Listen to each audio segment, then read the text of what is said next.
Ok. Faut qu'on revoie les bases. Je vais faire une vidéo simple où je vais dire des trucs simples. Simple, basique. Ok. Simple, basique. Ok. Bonjour à tous, bienvenue aujourd'hui dans cette capsule vidéo qui aura pour thème compter les entités chimiques. On va commencer avec la masse d'une entité. La masse des molécules est calculée en faisant la somme des masses des atomes les constituant. C'est très simple. Si vous prenez par exemple une molécule d'eau, pour connaître sa masse, il suffit d'additionner la masse de 2 atomes d'hydrogène et d'un atome d'oxygène.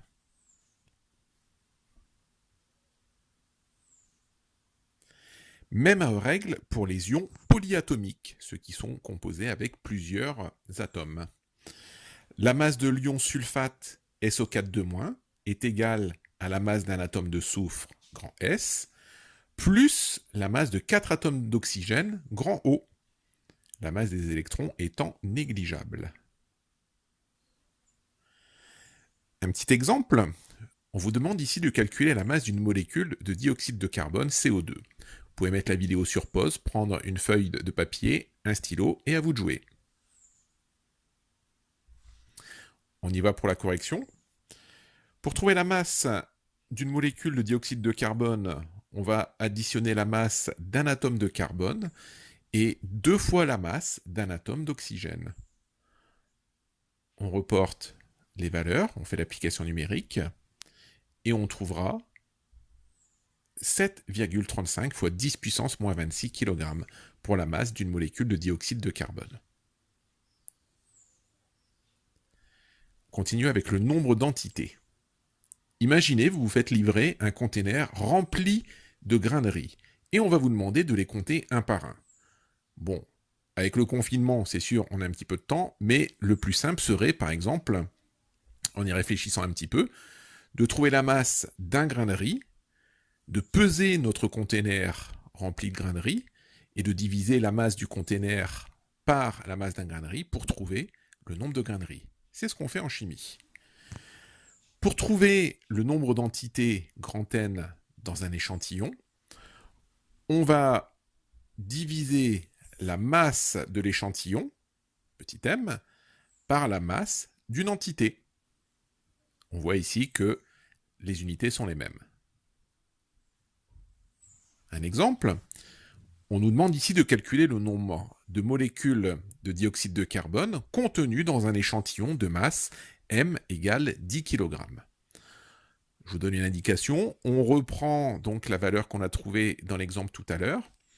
La masse d'une molécule de dioxyde de carbone est 7,35 fois 10 puissance moins 26 kg. Je vous laisse faire pause pour faire les calculs. Alors, on va trouver donc la masse divisée par la masse d'une molécule de dioxyde de carbone, soit 10 kg divisé par 7,35 10 moins 26, et on va tomber sur 1,4 fois 10 puissance 26 molécules. On continue toujours pour compter les entités chimiques. Imaginez, vous êtes dans un magasin, on vous demande de compter le nombre d'œufs qu'il y a dans ce magasin. Alors, la solution la plus rapide est de compter le nombre de plaques d'œufs qui comportent chacune 30 œufs. Et ça vous donnera le nombre total d'œufs dans le magasin. On va faire la même chose en chimie. On va donc définir ce qu'on appelle la mole. Une mole d'entité, donc l'entité, je vous rappelle, c'est soit des atomes, des ions ou des molécules. Donc une mole d'entité d'une certaine espèce est un lot qui comporte 6,02 fois 10 puissance 23 entités. Donc c'est l'équivalent de notre plaque d'œuf. La constante d'Avogadro, qu'on va noter grand N A, est le nombre d'entités dans une mole. Elle vaut donc 6,0221 40 76, soit 10 puissance 23 mol moins 1. Elle vous sera toujours donnée dans les exercices. On va faire un petit exemple.